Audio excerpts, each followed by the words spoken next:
Australia says it will contribute $20 million for the development of infrastructure for growth initiative. We now cross over to Muhammad Afrah at Equatorial Convention Centre in Addu City.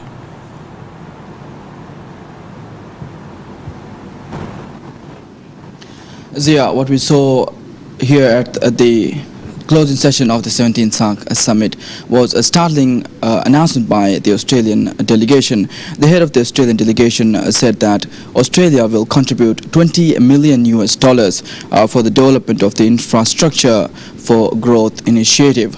Australia partakes in the SAARC Summit as an observer among some other states. Australia made the statement at the closing session of the 17th SAARC Summit held this evening right here at the Equatorial Convention Centre. The head of delegation from Australia highlighted that the SAARC countries were among the first to be affected by the negative effects of climate change.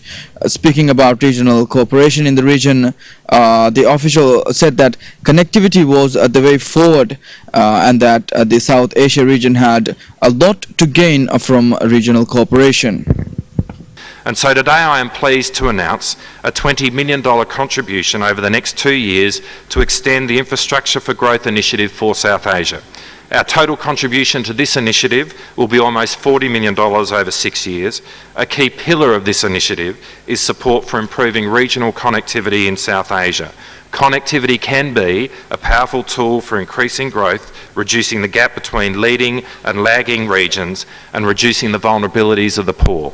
Through this $20 million initiative, Australia, in partnership with the World Bank, will support infrastructure investments that connect people to prosperity. Speaking at the closing session, the head of delegation from China said China will continue its support for the developmental efforts in the South Asia region. The official also highlighted the need for more effort on increasing people-centered developmental projects. In support of SAARC's development, China decides to donate another $300,000 to the SAARC Development Fund in 2012. On top of its donation last year, China will continue to support and assist SAARC's development in the future. Speaking at this session, the head of delegation from the European Union noted that relations between the EU and South Asia had been increasing over the past years. The official also spoke about assistance in disaster reduction, counter-terrorism, and he also spoke about the European financial crisis and made a startling assurance. We also sensed the concerns about the current global economic downturn and in particular the Eurozone crisis. Let me reassure you that the EU is doing whatever is required to overcome the present difficulties and guarantee financial stability in the euro area. The comprehensive agreement reached at the European Summit on 26 October includes an ambitious set of measures to restore confidence and address the current tensions in the financial markets.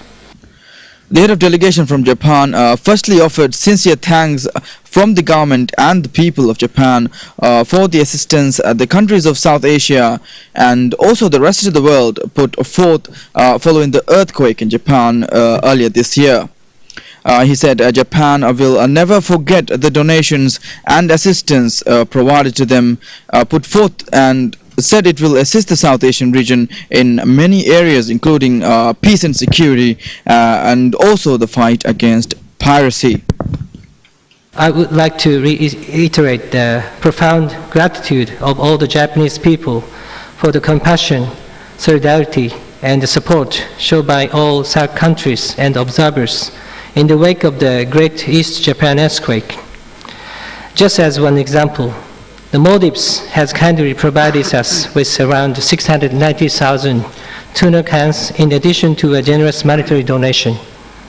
With support and encouragement from the international community, the daily lives of those outside the affected areas have almost returned to normal, and damaged supply chains are close to full restored.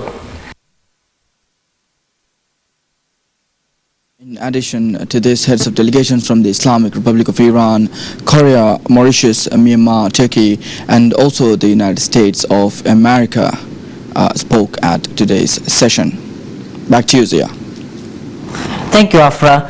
That was Muhammad Afra reporting live from Equatorial Convention Center in Ado City.